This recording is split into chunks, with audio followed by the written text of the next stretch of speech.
भारत बाज नहीं आया, बल्कि अगर यह कहा जाए कि भारत ने आगाज कर दिया है। भारत ने जो एक जंग है और पहला हमला है, बदला लेने तक उसने कहा जी मैं नहीं छोड़ूंगा। राजनाथ भी धमकियां दे रहा है, मोदी के तो आंखों में खून उतरा हुआ है। पाकिस्तान की अफवाज की बड़े पैमाने पर शहादतों की इत्तला मौसूल हुई है।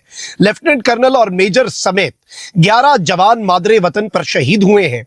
नेवल की बहुत बात की जा रही है कि अब के जंग जो है वो नेवी की होगी, ना वो एयरफोर्स से आएंगे ना मिलिट्री से आएंगे, वो नेवी से आएंगे। लेकिन अगर इन्होंने कोई हमला करना है तो 22 अक्टूबर आप समझ लें कि इनकी आखिरी डेट है। वो कह रहे हैं कि जी हम तो पाकिस्तान को नक्शे से उड़ा देंगे, जी ज्योग्राफिया बदल देंगे, तारीख बदल देंगे। ऐसे में आपको लगता है कि कुछ हो भी सकता है? मैं समझता हूँ बिल्कुल कॉन्फ्लिक्ट हो सकती है वहाँ। देखिए, मैं इसको कच्ची तौर पे we should be on our guards 24/7। हमारा इंटरेस्ट ही नहीं है, हमें हर्ट करता है। हम इस वक्त इकोनॉमिक्स की तवज्जो देना चाह रहे हैं। हमारे यहाँ गुर्बत है, बहुत से मसले हैं। लास्ट फ्यू आवर्स बड़े तशवीशनाक थे, जिन्होंने पाकिस्तान को रेड अलर्ट पे डाला। अब भारत ने फजाई हुदूद बंद करने के हवाले से एक वार्निंग और एक नोटम जारी कर दिया है। इंडिया जो है वो ये कह के नोटम जारी कर देता है कि जनाब हम एयर एक्सरसाइजेस करने लगे हैं। Because with such a large army 5 times our size, और ब्राह्मोस और मुझे तो नाम भी नहीं पता वो क्या क्या चीजें।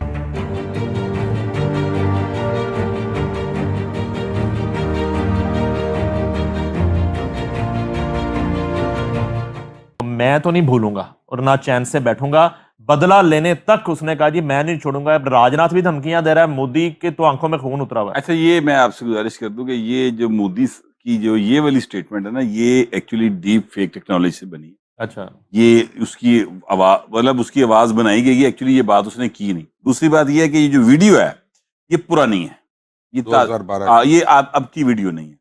इसमें ये जो जुमला वो कह रहा है, जो उससे मनसूब किया गया कि मैंने बदले दी आगे और मैं छड़ांगा नहीं, और जनाब 6 तारीख को हमने तो वहां पे हमला किया है दहशतगर्दों पे और इन्होंने हमला कर दिया, तो ये सारी वो बना की गई है। इस तरह एआई टेक्नोलॉजी या डीप फेक टेक्नोलॉजी के जरिए यकीन जाने लोगों दे बड़ी जिंदगी मसले पै जांदियां। नहीं, डीजीआईएसपी आर्मी ने गुफ्तगू की है। नहीं, वो डीजीआईएसपी की गुफ्तगू और है। नहीं, वो स्टेटमेंट है, वो स्टेटमेंट अपनी लेकिन जगह ये पे वाली नहीं है जो सोशल मीडिया पे जो सोशल मीडिया पे मोदी की चल रही है, वो ट्रू नहीं है, एक ट्विटर के ऊपर वो है ना, फेक है।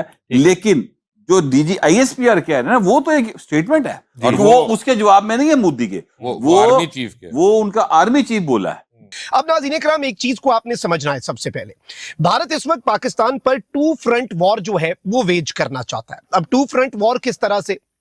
भारत डायरेक्टली तो अफगानिस्तान वाली साइड से हमलावर नहीं हो सकता, लेकिन आपने ये देखा होगा कि मई में भारत को जब शिकस्त हुई, मई 2025 की जंग में, उसके बाद से भारत ने और भारतीय खुफिया एजेंसी रॉ जो है उसने जो अपने फंडिंग है बीएलए और टीटीपी की, फितनल हिंदुस्तान और फितनल खवारिज की, उसे मल्टीप्लाई बाय 10 कर दिया। उनकी लॉजिस्टिकल सपोर्ट, यहां तक कि दहशतगर्दों को क्वाड कॉप्टर्स और ड्रोन्स जो है वो भी दिए गए, और सिक्योरिटी फोर्सेज के ऊपर पै दर पै हमले जो हैं वो दहशतगर्दों की तरफ से शुरू कर दिए गए।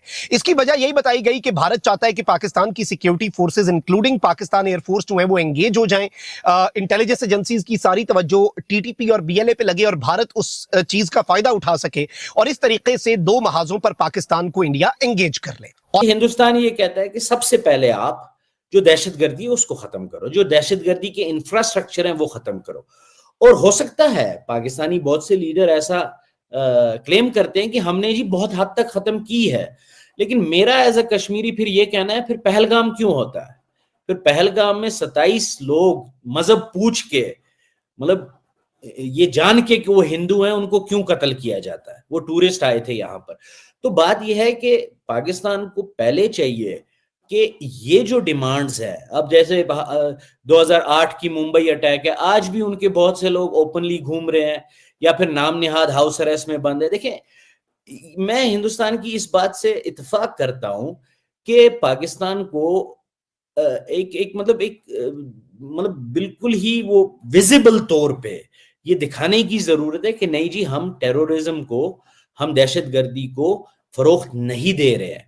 और क्योंकि ये दहशतगर्दी पाकिस्तान को खुद भी उल्टी पड़ रही है ना बहुत हद तक, और ये उनके अपने फायदे में भी है।